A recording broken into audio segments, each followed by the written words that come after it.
கேளுங்கள் தரப்படும், தேடுங்கள் கண்டடைவீர்கள், தட்டுங்கள் திறக்கப்படும் என்று ஆண்டவராகிய இயேசு கிறிஸ்து தன்னுடைய மலை பிரசங்கத்தில் சொன்னார்.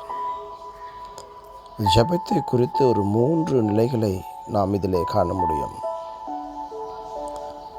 ஒரு தகப்பனிடம் பிள்ளை கேட்பது போல கேளுங்கள், உங்களுக்கு கிடைக்கும்.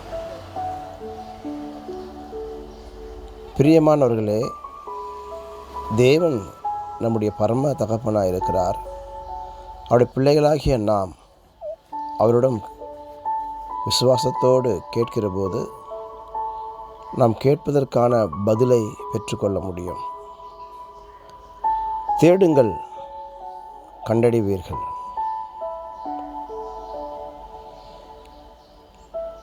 அடுத்த நிலைக்கு நாம் போகிற பொழுது நம்முடைய வாழ்க்கையில் இரகசியங்களை, வாழ்க்கையின் கஷ்ட நஷ்டங்களில் நாமவே தேவனை தேட வேண்டும். வேதத்திலுள்ள அதிசயங்களை பார்க்கும்படிக்கு என் கண்களை திறந்தருளும் என்று தாவீது ராஜா சொல்லுவதை நாம் கேட்க முடியும். பிரியமானவர்களே, கொஞ்சம் அதை யோசித்து பாருங்கள்.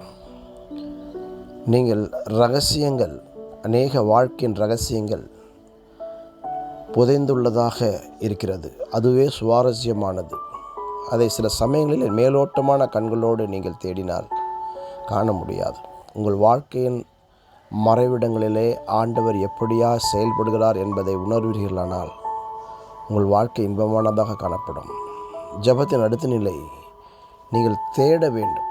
தேடி குறிப்பிட்ட காரியத்திற்கு குறிப்பிட்ட பதிலை பெற்றுக்கொள்கிறதான ஒரு அனுபவத்திற்குள் வர வேண்டும். அடுத்தது, தட்டுங்கள் திறக்கப்படும்.